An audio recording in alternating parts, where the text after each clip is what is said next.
Fiorito, profe, ¿cuándo nos avisó? En el foro del aula. Yo entré a mirar hoy, no encontré nada, profe. No había Solamente vi ninguna que asignación. no hay ninguna asignación, solamente usted puso que denunciemos el grupo. No había ningún grupo entonces con tema asignado para hoy. Ay, No, sí, no, pero no, yo no encontré. yo también entré el día que denuncié el grupo y también entré ayer, creo, y no, y hoy no entré, pero a menos que haya sido entre ayer y hoy, no vi nada.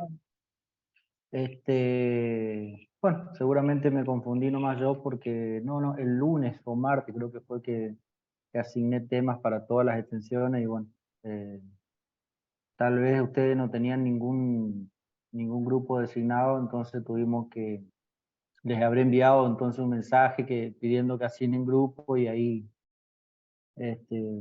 después seguramente lo hicieron y yo no le puse temas. No se hagan problema, ya les vamos a asignar temas a los grupos. Bueno, profe. Bueno, ¿alguna pregunta, algo que les haya quedado inconcluso respecto del tema compraventa? Vamos a aprovechar esta clase extra que tenemos hoy como para hacer un repaso si es necesario. La clase del sábado, que teníamos que haber tenido el sábado, se va a reprogramar, ¿sí? Creo que les hice saber eso a través de su delegada, pero de todas formas lo comunico acá ante todos. ¿Sí? Por una imposibilidad de viajar, se suspende la clase y la vamos a reprogramar. ¿Sí? Pero no queríamos dejar sin cubrir el fin de semana, por lo menos con un par de minutos. Bien. ¿Qué es lo más importante que anotaron del contrato de compraventa? Vamos a hacer mucho hincapié con la compraventa porque es un contrato extenso. Son muchas cosas, muchos temas los que tiene. Sí, en principio que una de las partes se obliga a transferir la propiedad de una cosa y la otra parte se obliga a pagar un precio en dinero, que eso era una de las cosas tipificantes, que sea dinero específicamente. Cuando se da esa serie de obligaciones entre estas dos partes, recién tengo un contrato de compra-venta. ¿Qué me pueden decir respecto del título y el modo? Que es una característica que va a tener el contrato de compraventa en tanto que transmite derechos reales.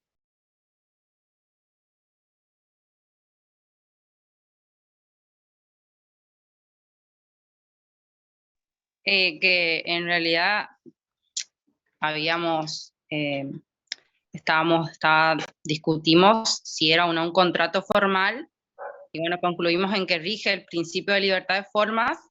Lo que debe ser formal es el modo, decíamos que el modo es lo que debe ser formal, y la escritura pública es un recaudo formal del título.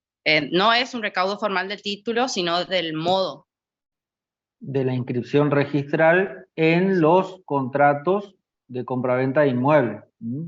Sí. La transmisión de dominio que se debe hacer en la transferencia de propiedades inmuebles. En ese punto expresamente es donde hay un choque, digamos, entre lo que es la forma, porque nosotros sostenemos que el contrato de compraventa en general, como acto jurídico considerado, no es un contrato formal, porque no tiene una forma impuesta, ni siquiera para los fines probatorios. Entonces, bajo esa regla, hay un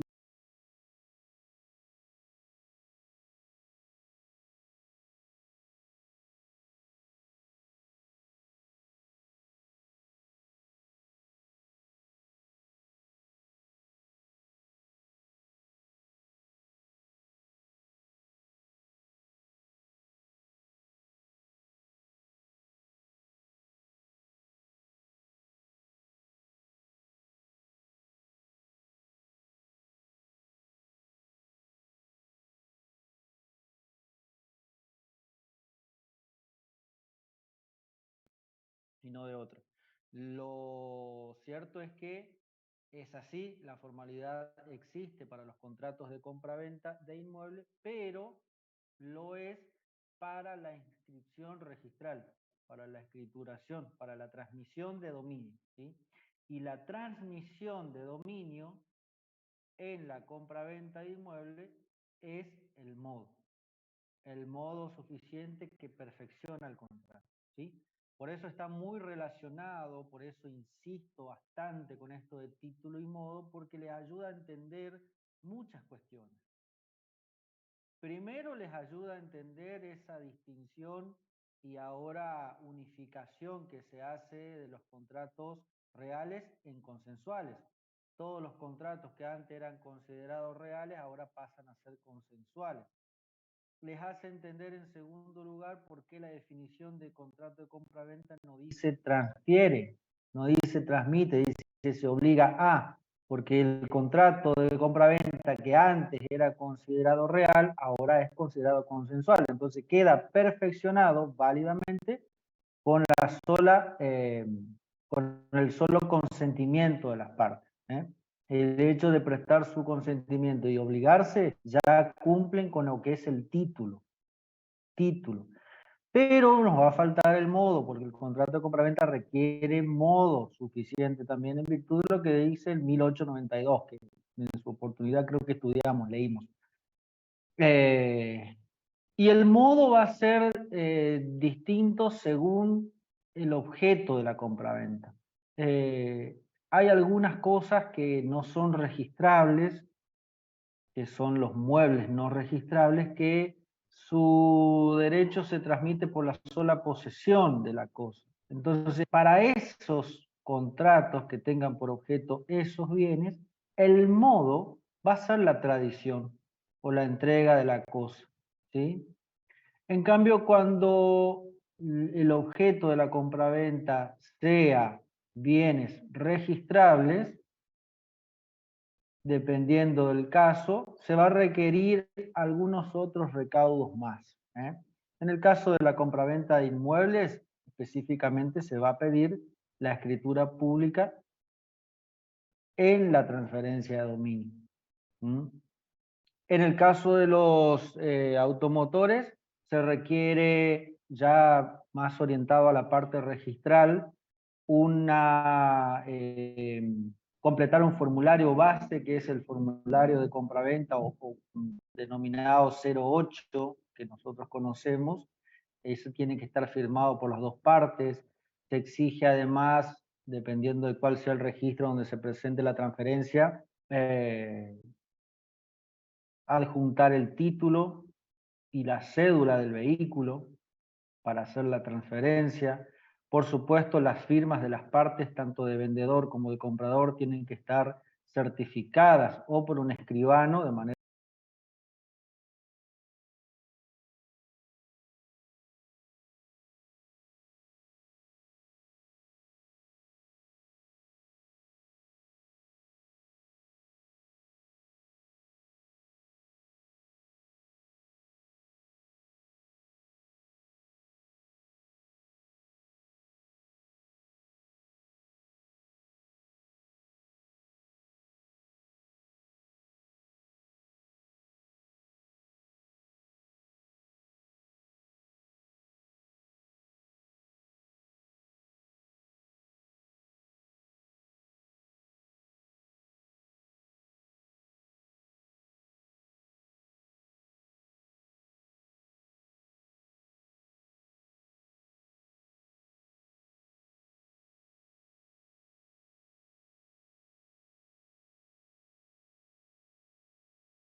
dando el equivalente en moneda de curso legal.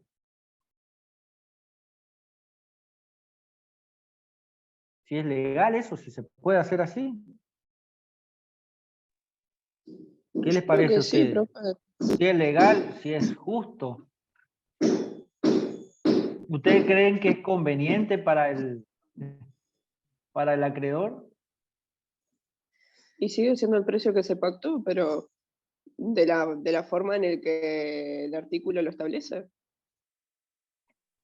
Bueno, conveniente para el acreedor no va a ser de ninguna manera, porque imagínense que esperaba recibir $1000 y ahora va a recibir, no sé, saquen ustedes con la calculadora cuánto está el dólar oficial, pero va a recibir muy poco. ¿Mm? Para el acreedor, no conveniente. Para el deudor, espectacular. El tema es, y todo gira en torno a estipular si es justo, si no es justo, si es legal, si no es legal. Todo eso se va a determinar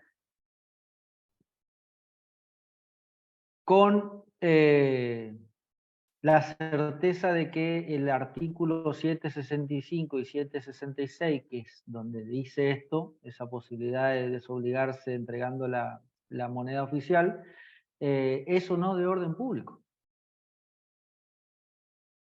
Porque, a ver, el 765 y el 766 está dentro de las obligaciones.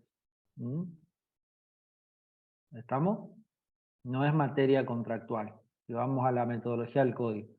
Pero pensémoslo como contractualistas. Piensen en nuestros principios rectores. La regla en materia de normativa de los contratos, ¿cuál es? Pacta sunt servanda. Los contratos deben cumplirse, exacto. Pero, ¿cuál es el principio que nos rige? Ya desde la Constitución, ¿no? Desde esa posibilidad de autorregular derechos para satisfacer nuestras necesidades. La autonomía de la voluntad de las partes. Exacto. Nos rige el principio de la autonomía de la voluntad. Más, menos limitado, siempre fue, es, y esperemos que siga siendo el principio que rige a la materia contractual. Es el nexo entre la legislación de fondo y la Constitución Nacional. Es en ese principio en que descansan todos los dogmas constitucionales que giran en el contrato. Más allá que la autonomía de la voluntad haya evolucionado, se haya limitado, hayan aparecido nuevas formas contractuales, sigue siendo el principio rector. En torno a ese principio gira toda la normativa. Y vean ustedes que, de hecho, cuando el código habla en el 964 de la integración de los contratos, fíjense que dice que los contratos se deben integrar o completar primero con las normativas supletorias. ¿Mm? Y se hace necesaria la integración de los contratos cuando las partes omiten regular ciertas cuestiones, cuando dejan vacíos. Es ahí donde vamos a ir a echar mano de la normativa que tenemos supletoria para traer y completar nuestro acuerdo entre partes. Ahora vuelvo a la pregunta originaria. Supónganse que celebramos un contrato donde yo me obligo a pagar dólares, después me entero que existe un artículo que me permite desobligarme entregando la moneda de curso legal. Obviamente el acreedor no lo quiere recibir, consigno el pago de manera judicial, dejo constancia de todo, me desobligo. El acreedor me demanda y me dice, no puede hacer eso, porque usted se obligó en dólares. Y yo le puedo decir, sí, pero en ningún momento estipulamos en el contrato la prohibición de dar moneda equiparable. En ningún momento estipulamos el tipo de cambio. No dejamos establecido que si voy a entregar pesos en lugar de dólares, lo voy a hacer al tipo de cambio del dólar blue o del dólar circular, como le llamo yo, y no del oficial. Entonces, en ese contrato, ¿qué voy a tener? Voy a tener un problema, un conflicto de intereses ahí, un choque de posturas. Y ese contrato va a tener que ser primero interpretado por un juez, que va a ir a juicio, seguramente, y luego el juez va a tener que integrar todos esos vacíos que dejamos las partes. Todo lo que no regulamos nosotros, el juez va a integrar. ¿Y cómo se integran los contratos? En primer lugar, con las normativas supletorias. O antes que eso, incluso si hay una norma de orden público que rija cierta materia, con esa norma en sustitución a las particulares. Entonces, si yo entiendo que el 765 es de orden público, este contrato incompleto que nosotros celebramos, o por más que hayamos pactado todo esto, por más que hayamos dicho que se va a tener que entregar dólares, billetes, por más que hayamos dicho que no va a poder convertirse a pesos la obligación, por más que hayamos estipulado que subsidiariamente, en el caso de aceptarse una conversión, la conversión se hará según el tipo de cambio del dólar blue, del dólar circular, no del dólar oficial. Pactamos todo, fuimos contratantes, previsores, pactamos todo, ¿no? Pero si la del 765 es de orden público, ¿qué va a pasar con todo lo que nosotros pactamos? Va a ceder porque es una norma imperativa, o sea, no podemos disponer las partes de una norma imperativa. Exactamente, si la del En cambio, 765... si se piensa que es... perdón, que si pensamos que es una norma supletoria, como en general creo que habíamos quedado que eran las del código, vamos a poder las partes acordar si queremos entregar, no sé, otro tipo, otra moneda, otra cosa, y el tipo de cambio al que nos vamos a jugar. Exactamente, exactamente. Si yo considero que la del 765 es de orden público, tengo que traer esa normativa y sustituir lo que las partes pactaron. Y habilitar al deudor a cumplir su obligación entregando la moneda de curso legal. Si yo considero por lo contrario que es una norma del tipo supletoria, la del 765, y las partes regularon perfectamente todos los detalles en el contrato, no hay vacíos legales que completar, no hay nada que integrar. Entonces no va a ser necesario que vayamos a traer al 765 a nuestro contrato. Nos vamos a regir por la normativa privada.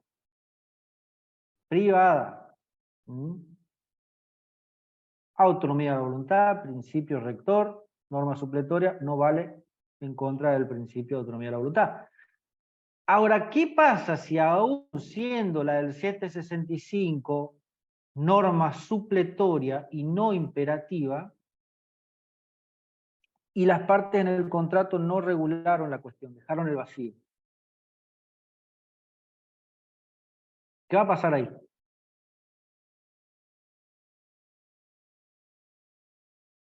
No dejaron claro las partes si había la posibilidad de desobligarse el deudor entregando pesos, tampoco dejaron claro la convertibilidad, etc. No dejaron nada aclarado eso, no regularon.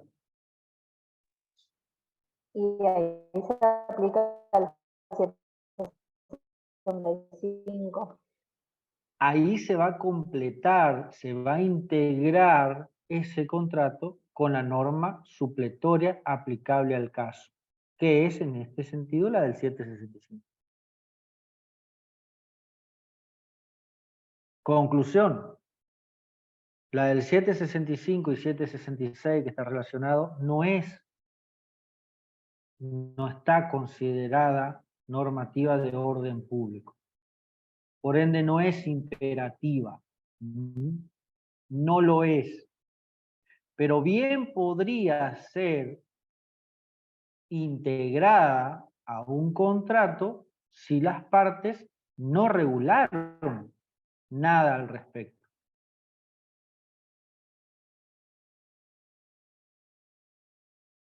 ¿Entienden?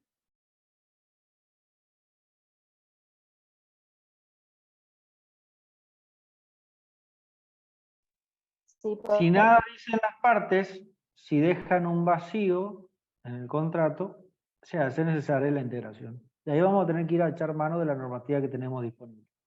Y la normativa que hay es la del 765. Así que, bueno, ojo con el tema obligaciones dinerarias que aplica perfectamente al contrato de compraventa.